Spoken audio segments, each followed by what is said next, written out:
Friends, நேற்று டெல்லியில் நடந்த ஒரு ப்ரெஸ் கான்ஃபரன்ஸ் பற்றி தான் இன்னைக்கு ஒட்டுமொத்த உலகமே சர்ச்சை பண்ணிட்டு இருக்குது. எஸ், ஓட்டு திருட்டு.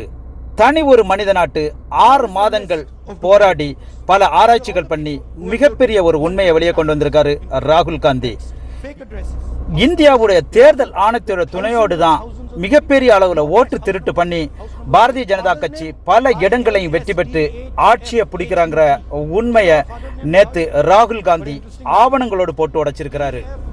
மகாராஷ்டிரா, கர்நாடகா மற்றும் பல மாநிலங்கள்லையும் மிகப்பெரிய அளவில் ஓட்டு திருட்டு நடக்குது, எங்களுக்கு அதை பரிசோதிக்கணும், வாக்காளர்களோட பட்டியலை தாருங்கன்னு தேர்தல் கமிஷனுக்கு கேட்டதற்கு அவங்க டிஜிட்டல் டேட்டா கொடுக்காம 7 அடி உயரத்துக்கு பேப்பர்ஸ்ல உள்ள டேட்டா கொடுத்துருக்காங்க. அவங்க நினைச்சாங்க ராகுல் காந்தி அதை போட்டுட்டு போயிட்டே இருப்பார்னு. ஆனால் ராகுல் காந்தி அதுக்கு ஒரு குழு அமைச்சு 6 மாதங்கள் அவங்க உட்கார்ந்து 2 தொகுதிகளை, கர்நாடகாவில் உள்ள 2 தொகுதிகளை ஆராய்ச்சி பண்ணியிருக்காங்க.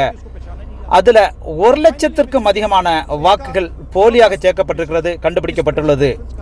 இதுல 5 வழிகளில் போலியான வாக்குகளை அவங்க சேர்த்திருக்காங்க.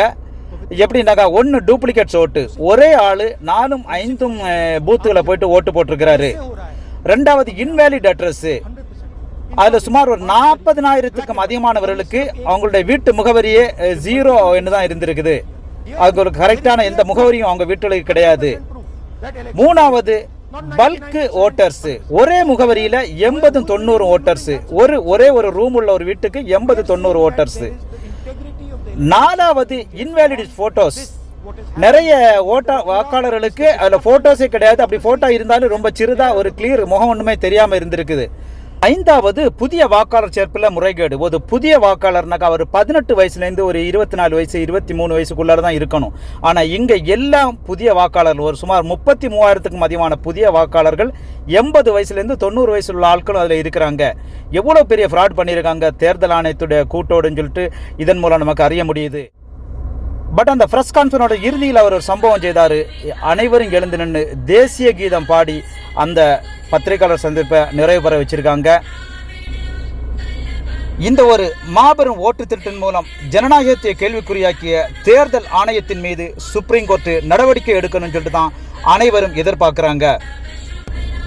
இனி வருங்காலங்களில் நடக்கும் தேர்தல்களையாவது ஓட்டு திருட்டுகள் தடுக்கப்பட்டு நேர்மையான முறையில் தேர்தல் நடந்தால் பாஜக அரசு தூக்கி எறியப்படும் என்பதில் எந்தவித சந்தேகமும் இல்லை. தேங்க்யூ.